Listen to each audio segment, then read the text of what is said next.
नमस्कार दोस्तों, स्वागत है आपका हमारे YouTube चैनल जरधारी क्लासेस में। दोस्तों, आज की वीडियो है वीकली करंट अफेयर 23 अक्टूबर से 30 अक्टूबर 2022 की। तो चलिए दोस्तों, आज की वीडियो शुरू करते हैं।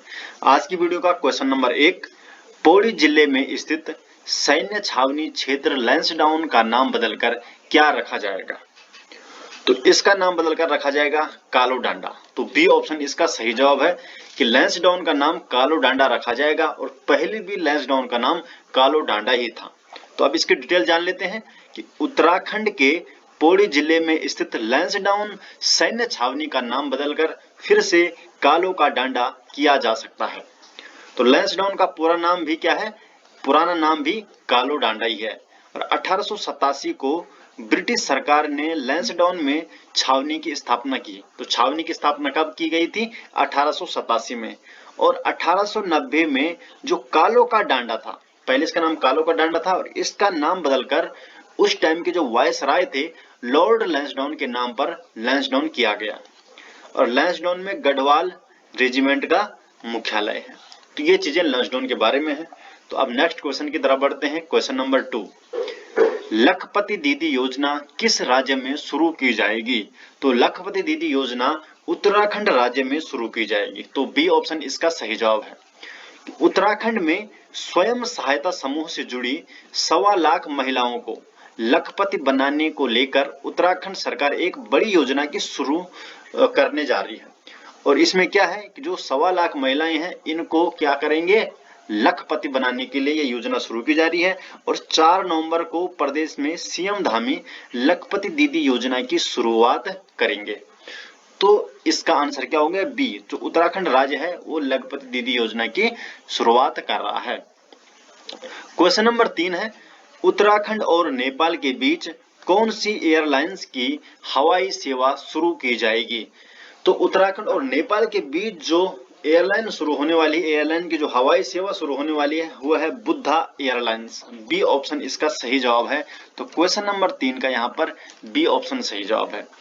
उत्तराखंड और नेपाल के बीच हवाई सेवा जल्द शुरू की जाएगी और इसमें जो उत्तराखंड सरकार है और नेपाल और बुद्धा एयरलाइंस के बीच बातचीत हो चुकी है या बातचीत हो रही है और ये पर्यटन मंत्री सतपाल महाराज ने इसकी पहल की है। तो बुद्धा एयरलाइंस ये सेवा शुरू की जाएगी उत्तराखंड और नेपाल के बीच। क्वेश्चन नंबर 4 है, उत्तराखंड के ध्रुव डांगी ने हाल ही में 41वीं नॉर्थ जोन शूटिंग प्रतियोगिता में कौन सा पदक जीता?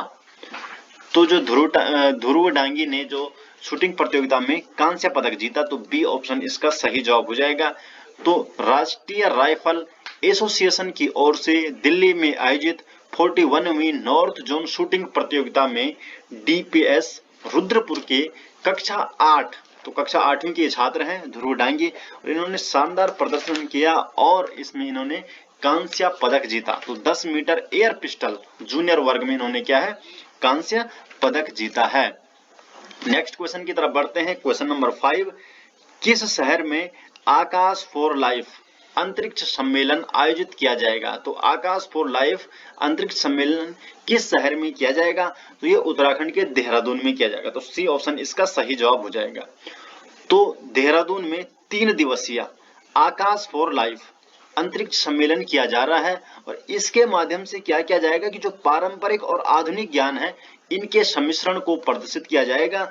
और इस आयोजन को 5 से 7 नवंबर 2022 देहरादून में ये होने वाला है। ये और इसका नाम क्या है? आकाश फॉर लाइफ, और देहरादून शहर में ये आयोजित किया जाएगा।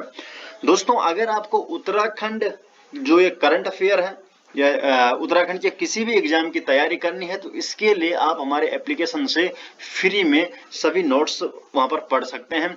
तो इसके लिए आपको क्या करना है कि आपको प्ले स्टोर में सर्च करना है उत्तराखंड जीके, और अगर आप उत्तराखंड जीके सर्च करते हैं तो फर्स्ट में ही आपको मिल जाएगा उत्तराखंड जनरल नॉलेज के नाम से एसजे ग्रुप का ऐप। आप इसको इंस्टॉल कीजिए।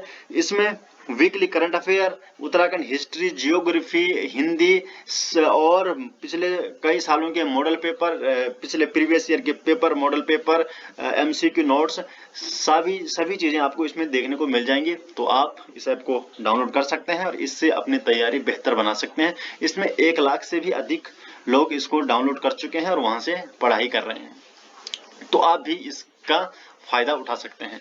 चलिए नेक्स्ट क्वेश्चन की तरफ बढ़ते हैं। क्वेश्चन नंबर 6 है कि 39वां Indian Oil Servo Surjit hockey tournament 27 अक्टूबर से कहां पर खेला जाएगा?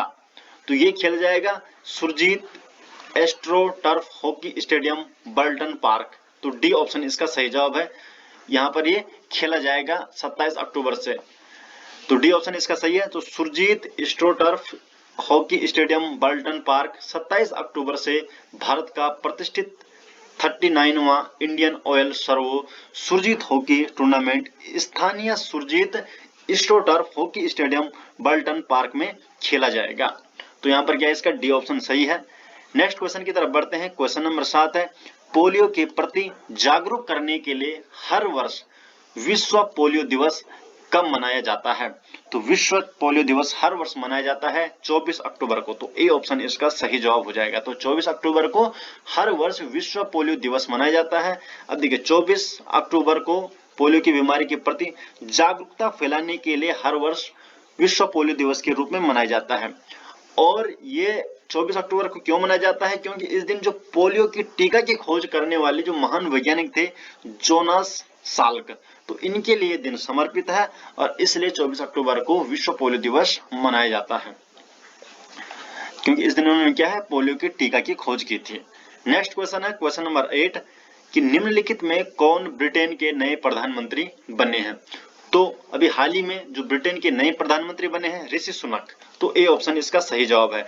तो ऋषि सुनक ब्रिटेन के प्रथम अश्वेत प्रधानमंत्री पद के लिए निर्वाचित हुए हैं। तो ए ऑप्शन इसका सही जवाब है। क्वेश्चन नंबर 9 है भारत हाल ही में निर्यातक मामले में चीन को पछाड़ते हुए किस स्थान पर पहुंचा है? तो भारत यहां पर निर्यातक के मामले में चीन को पछाड़ते हुए अब यह तीसरे स्थान पर पहुंच चुका है। तो 9 का यहां पर सी ऑप्शन सही जवाब है। क्वेश्चन नंबर 10 है दो कंप्यूटरों के बीच भेजे गए पहले संदेश की वर्षगांठ के उपलक्ष्य में हर वर्ष अंतर्राष्ट्रीय इंटरनेट दिवस कब मनाया जाता है? तो अंतर्राष्ट्रीय इंटरनेट दिवस मनाया जाता है। और ये क्यों मनाया जाता है? इस दिन दो कंप्यूटरों के बीच पहली बार संदेश भेजा गया था, ठीक है, तो इसलिए अंतर्राष्ट्रीय इंटरनेट दिवस मनाया जाता है। और ये अंतर्राष्ट्रीय इंटरनेट दिवस 29 अक्टूबर को मनाया जाता है। तो बी ऑप्शन इसका सही जवाब है। हर साल 29 अक्टूबर को अंतर्राष्ट्रीय इंटरनेट दिवस मनाया जाता है। तो वर्ष 1969 को 29 अक्टूबर 1969 को दो कंप्यूटरों के बीच भेजे गए पहले संदेश की वर्षगांठ के उपलक्ष्य में हर वर्ष अंतर्राष्ट्रीय इंटरनेट दिवस के रूप में मनाया जाता है। तो 1969 इस दिन 29 अक्टूबर के दिन पहली बार दो कंप्यूटरों के बीच संदेश भेजा गया था। क्वेश्चन नंबर 11 है प्रधानमंत्री आवास योजना जो शहरी है PMAYU योजना के तहत किस राज्य को सर्वश्रेष्ठ पुरस्कार 2021 दिया गया है? तो पिछले साल का जो सर्वश्रेष्ठ पुरस्कार है प्रधानमंत्री आवास योजना ये किसको दिया गया है? तो उत्तर प्रदेश को दिया गया है। तो उत्तर प्रदेश ए ऑप्शन इसका सही जवाब है। तो PMAYU अवार्ड 2021 राजकोट में योजना के कार्यान्वयन के संबंध में राज्यों केंद्र शासित प्रदेशों और शहरी स्थानीय निकायों के योगदान को मान्यता देने के लिए प्रतिवर्ष निर्धारित किया जाता है। और इस बार पहला स्थान आया उत्तर प्रदेश को, इसके बाद मध्य प्रदेश और तीसरा स्थान तमिलनाडु ने हासिल किया है। तो 2021 का जो सर्वश्रेष्ठ पुरस्कार है ये फर्स्ट नंबर पे उत्तर प्रदेश, फिर आपका मध्य प्रदेश और तीसरा तमिलनाडु को दिया गया। क्वेश्चन नंबर 12 है संयुक्त राष्ट्र मानवाधिकार परिषद के विशेष दूत के रूप में नियुक्त होने वाले पहले एशियाई और पहले भारतीय कौन बन गए हैं? तो पहले एशियाई और पहले भारतीय कौन बन गए हैं? तो KP अश्विनी। तो ए ऑप्शन इसका सही जवाब है। पहले भारतीय और पहले क्या है एशियाई बन गए हैं संयुक्त राष्ट्र मानवाधिकार परिषद के विशेष दूत। तो अब इसकी डिटेल जान लेते हैं कि जो संयुक्त राष्ट्र मानवाधिकार परिषद ने जातिवाद, नस्लीय भेदभाव, जोनोफोबिया और असहिष्णुता जैसे समसामयिक मुद्दों पर रिपोर्ट करने के लिए अश्विनी कैपी को विशेष दूत नियुक्त किया है। इस मुकाम तक पहुंचने वाले वह पहले एशियाई और पहली भारतीय महिला है। ठीक है, तो ये चीज काफी इंपॉर्टेंट है। तो KP अश्विनी पहली एशियाई और पहली भारतीय महिला है। क्वेश्चन नंबर 13 है, जल जीवन मिशन के तहत किस राज्य ने 100% घरेलू नल कनेक्शन हासिल किया है? तो 100% क्या है, घरेलू नल कनेक्शन हासिल किसने किया है? तो ये क्या, गुजरात ने। तो क्वेश्चन नंबर 13 का यहाँ पर क्या है, सी ऑप्शन सही जवाब हो जाएगा। क्वेश्चन नंबर 14 है, international film federation of film critics ने सर्वकालीन सर्वश्रेष्ठ भारतीय फिल्म घोषित किसे किया गया है? ठीक है, तो ये है पाथेर पांचाली को। तो ए ऑप्शन इसका सही जवाब है। तो पाथेर पांचाली को सर्वश्रेष्ठ, सर्वकालिक सर्वश्रेष्ठ भारतीय फिल्म घोषित किया गया है। तो दुनिया के सबसे महान फिल्मकारों में शुमार है सत्यजीत रे की iconic feature film Pather Panchali. इसको international federation of film critics ने सर्वकालीन सर्वश्रेष्ठ भारतीय फिल्म घोषित किया है। और ये कब आई थी? 1955 में। तो 1955 में ये आई थी। भारतीय सिनेमा की ऐतिहासिक फिल्म है, मुकाबले में सबसे आगे रही और टॉप 10 की लिस्ट में इन्होंने पहला स्थान हासिल किया है। नेक्स्ट क्वेश्चन है, क्वेश्चन नंबर 15 है, भारत ने हाल ही में किस मिसाइल का सफल परीक्षण किया है? तो किस मिसाइल का सफल परीक्षण किया है? तो अग्नि prime new generation ballistic missile. तो बी ऑप्शन इसका सही जवाब हो जाएगा। तो भारत ने अग्नि prime new generation ballistic missile का सफल परीक्षण किया है अभी हाल ही में। अब इसकी डिटेल जान लेते हैं। तो जो अग्नि prime new generation ballistic missile है, ये अग्नि श्रेणी की नई पीढ़ी मिसाइल का एडवांस वेरिएंट है और इसकी जो खूबी है, ये 1000 से 2000 किलोमीटर तक लक्ष्य को भेदने में सक्षम मानी गई है। तो इस तरीके से इस वीक के करंट अफेयर हुए हैं।